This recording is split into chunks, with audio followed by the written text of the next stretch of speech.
Yo, what's up? I'm Ronnie from the Red Jumpsuit Apparatus, hanging out with Rob on Front Row Live.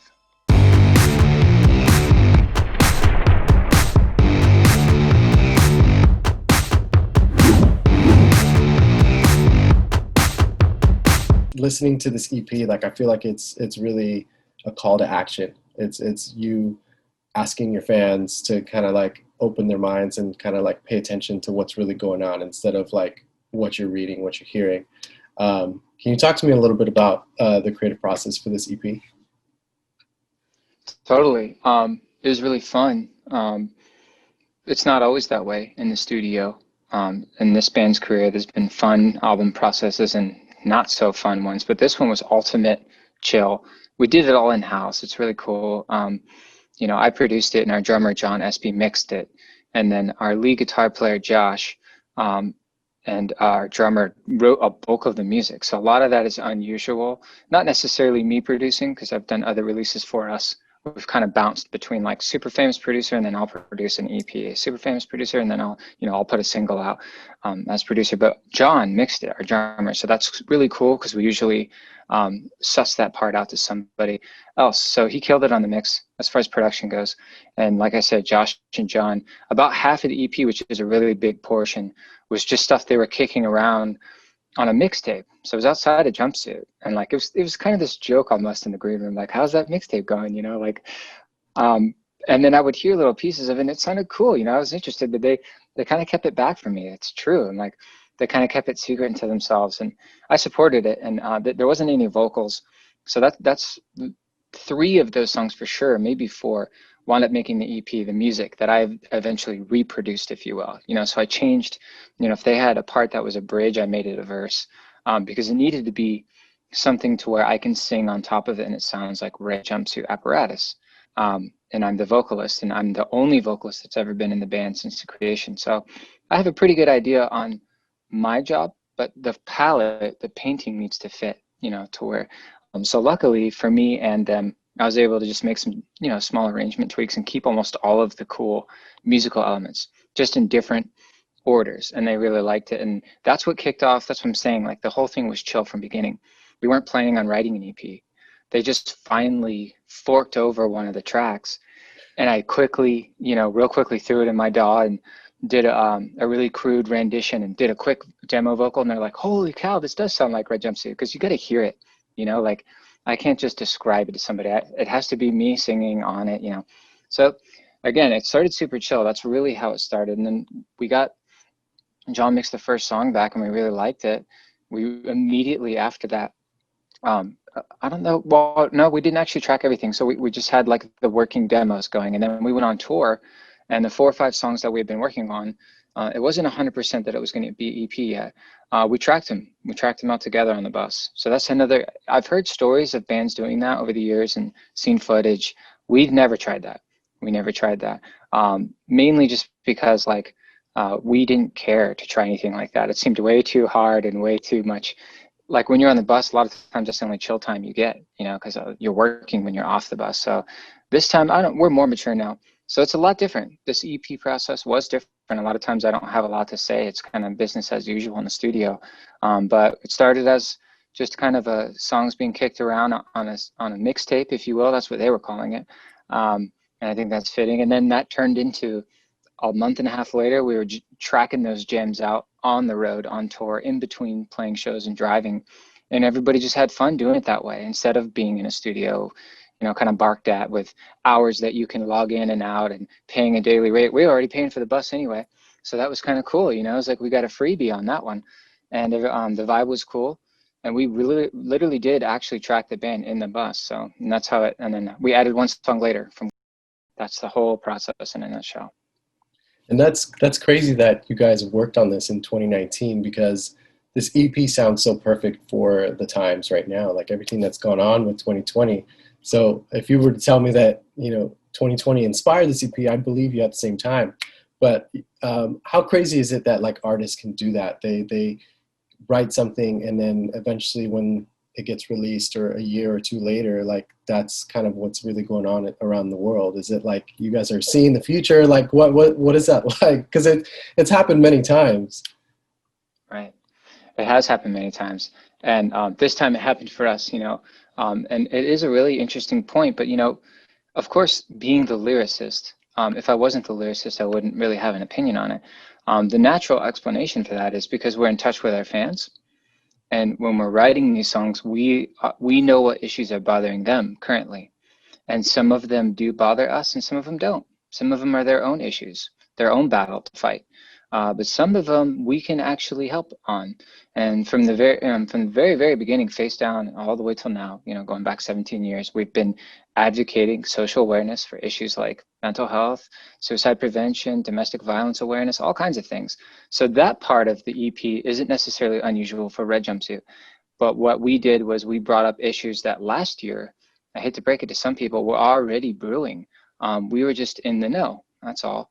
And obviously I'm not trying to take credit for any movements or anything that's happened organically on their own, but clearly, like you said, if you just actually read the words, don't just listen to the guitar and the drums and jam out, although I do highly recommend that. When you finally want to know what I'm saying and you read the lyrics, they are extremely relevant today, because everything that's happening today started somewhere else. You know what I mean? Like all of these issues that are so loud right now, they were already issues. They just weren't given a platform. That's all. So, I mean, again, if you read the lyrics, every song except for one was written last year. So these are things that I was worried about and thinking about and contemplating then. And of course, it wasn't really a surprise to me when a lot of them started occurring, because I was writing about them, because I was listening to fans who are saying these are the things that they're experiencing. They tell us all kinds of things. Our fans are super revealing. They share personal stories at the shows all the time when I'm walking in and out of the venue. And I listen to those people more than I do people online. And you know, this is the culmination of things I've learned just in my life and their life. What is that like for you as because at the same time you're almost like a therapist to your fans, like you're listening to their problems and you're kind of putting them into a song, but I feel like that is emotionally draining for you as a songwriter when you're trying to put yourself in their shoes in order to kind of create these lyrics, create these songs, and you know, empower your fans at the same time. What's that like for you? Well, I'm not trying to put myself in their shoes per se, but what I do try to do is relate. You know, I try to find a way, like if they're expressing something to me in pain, I can probably relate. I've been through a lot of pain. So if they're saying this happens to them, what I try to see in my life, a time when I was discriminated against, or a time when I was treated clearly unfairly, and lots of them pop up. So when I do that, when I identify real quick, when I look at me, I'm able to completely understand what that person has to say.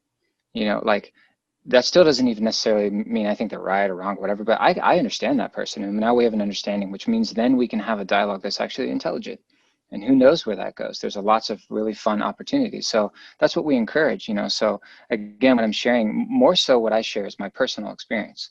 But so all the songs in the EP and from Face Down to Now are all still basically, with the exception of two, which are very obvious because they're movie titles. One was called You're the Mockingjay, which is clearly a Hunger Games reference. And the other one was called Twilight, which is clearly a Twilight reference. Other than those two, they've been things that have happened to me or things that I've seen happen to people in first person, you know. So again, some of that's actually, there's actually an interaction that I talk about in the EP that physically happened to me. I put it into words on Don't Buy Into It in the very beginning, the first line. So again, they affected me because it happened to me in real life. And that was a particular story that I decided to share in that song, you know, and I was able to encourage that person when it happened, that that's not how we feel, you know. And like, those are the kind of conversations you have as a lead singer when you're walking in and out of the venue, when you have fans who, like you said, do actually listen to you and use your music as therapy.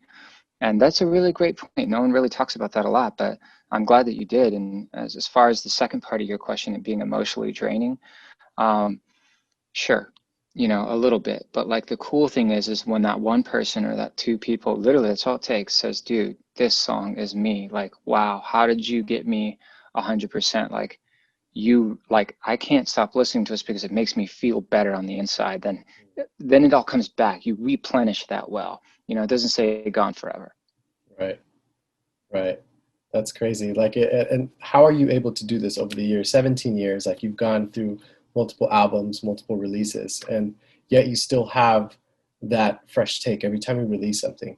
You know, more recently with this EP, like I love looking at the comments from fans, you know, on the video releases and stuff, where they're just like equally as excited as they were when Face Down first dropped.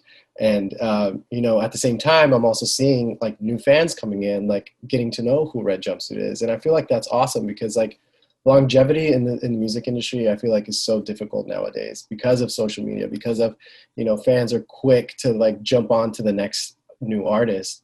How are you able to keep that going for Red Jumpsuit and still maintain that like being relevant for your fans?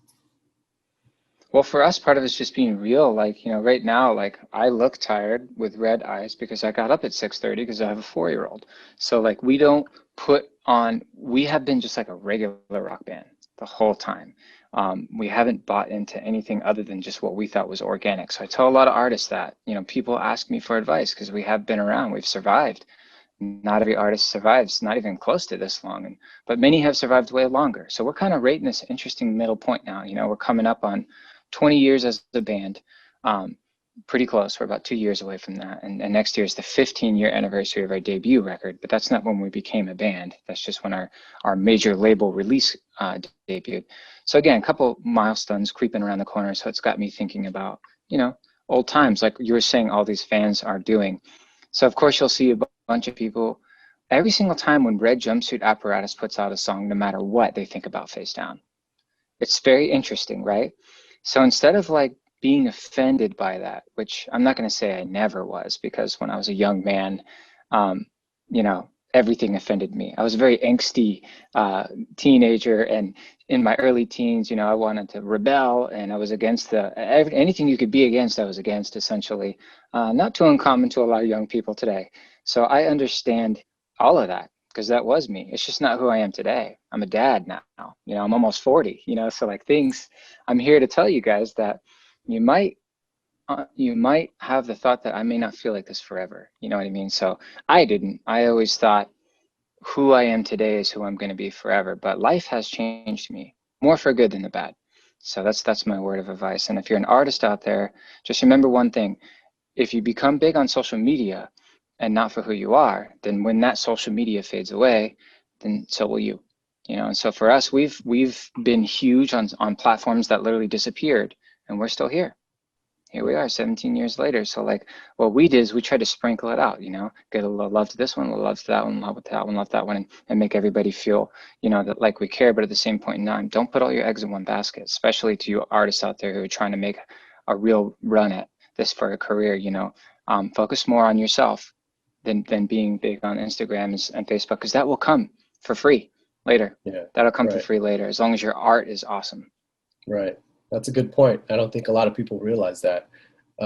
You mentioned how you're going to be 15-year anniversary of the debut album, and that was the first time you guys collaborated with David Bendeth. Following that, you guys worked with Howard Benson, and then you guys also worked with John Feldman. Having these mega producers like part of your albums and your releases over the years, and now being able to kind of produce the records, whether it's you or with your wife, like what kind of impact did those producers have in the way that you produce your music today? Huge. And thanks for, I mean, obviously, you know your homework. I appreciate it. And if anybody out there doesn't know these guys in the rock world, they're three of the biggest all-time rock producers who are still alive doing it, respectfully. Yeah, I got to work with all three, man. Dave Bendeth, Howard Benson, John Feldman. And I was a sponge. You know, I was the kid sitting there watching what they were doing. And it's not mandated to do that. A lot of the guys would just be walking in and out of the door, you know, on their phone. You know, I'm watching these guys. I'm learning because I know what's going on. They're doing really cool things. But when my first exposure to Dave, he was already a legend. You know, like he was already just super famous, super accomplished. So really, I was a little intimidated, honestly, by him. And I think any young artist is the first time they work with a real producer and they know, you know, a label is paying for this. And we're used to just throwing our friends a couple $100 between midnight and 4 a.m. and then sneaking us in the studio and smashing out the session real quick, slapping auto-tune on 90% overdrive on every instrument, not just the vocal, and going, oh, here's our demo. You know, so it was our first time really working with somebody like that. So I wasn't able to take in as much other than guidance from Dave. Dave guided us the most, and I've remembered all of his words of wisdom. With Howard Benson, we got to really see some just crazy, really good engineering work because we had been a band a little bit longer. So I knew what to pay attention to now. Like what was important to watch and what isn't. What's happening on the screen is actually not as important as what's happening on the dials, you know, in the hardware. So I learned that. And then on the third one, John Feldman, he was just such an interesting mix of the two. He's super fast, super technological savvy, all the best plugins and the best tech you can think of. So it was like this high speed. We actually tracked Am I the Enemy in 19 days, the entire record. That's not normal, you know, so I learned some of his methods too. And I like to say that I've borrowed what I can comprehend. So definitely I couldn't learn all of their secrets in our recording sessions, but I tried to soak up as much as I can, that's for sure. And all of the ones that made sense to me, that I could understand, that I could regurgitate, I learned. And in between my brother and me, Randy, we learned on our own how to engineer. Then I found a girl who went to MI for engineering, and I married her. So it's like I'm surrounded by engineers, you know what I mean? Like whether it's in my home or in my network. And now my drummer, who's also a phenomenal mixer, used to play for Avril Lavigne, and after that he played for Breathe Carolina. He's been with me for 2 times. A lot of my guys have been in and out of the band multiple times. That's why when people are like, oh, blah, blah, blah, member, we're like, whatever, dude, he'll be back in the band in like 2 years, don't sweat it.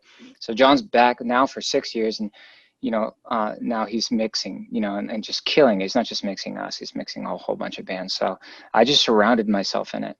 You know, I knew we were going to be making music forever. And I recommend that to anybody else too. I tell a lot of clients to hire me for like an EP and then never hire me again. You know, go on to somebody else or maybe do it yourself. Have somebody lead you the way a couple times, and then you probably can figure it out. You can, actually. Yeah. And I feel like a lot of artists don't have that mentality. They if you're the singer, you're the singer. That's your only focus. And I feel like that's also why bands don't have longevity the way that you guys do, the way that bands like New Found Glory and My Chemical Romance have. Like, because they have that mentality of like, we need to know the business, we need to know the writing process, we need to know like everything about this band. Right.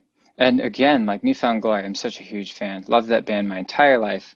I mean, I was literally 15, 16 years old in the crowd, you know, just singing it, the starting line, all those guys. And I still listen to both of those bands, you know, but they're still around. I mean, they're still killing it. And you know what I think was cool about that band in particular, and I will draw a similarity to my own, even though some people may disagree, is when I hear a New Found Glory record, it still sounds like New Found Glory. You know what I mean? Like the tones are brushed up, but the lyrics still sound like the same guy wrote it. You know, the voice like isn't so processed to where now like he doesn't sound like the same singer anymore.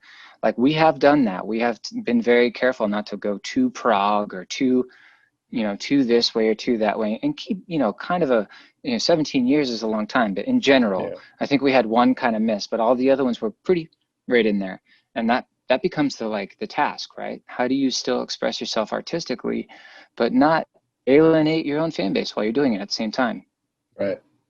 Well, you guys are doing everything right, so I'm definitely happy that you guys are still going hard, just as you did, you know, 17 years ago. And congratulations once again with the Emergency EP, man. And I look forward for live shows opening up again, because I feel like this EP definitely needs to see that live show. I feel like there's so much that fans need outside of this EP when you guys go back on tour and back on the road. I agree, man. It's the first time, you know, we've ever released an EP or album in situation, and it's been really weird not playing it every night. It's on my mind all the time, you know. But if anybody's watching this, like you have seen a lot of bands, we have been trying since March to try to figure out how to get together safely. And it's taken a really long time, but we finally figured out how to do that. So we're going to be announcing that pretty soon. So we are going to do one full band live stream so we can play the EP at least one time. Nice. As a band, we're not doing all these crazy you know, we're not doing all that. We're literally just getting in a room and we're going to jam this thing just like we normally would, just so people can see what it's like, because we literally have never had the opportunity, even together as friends. We haven't got together and jammed the EP yet.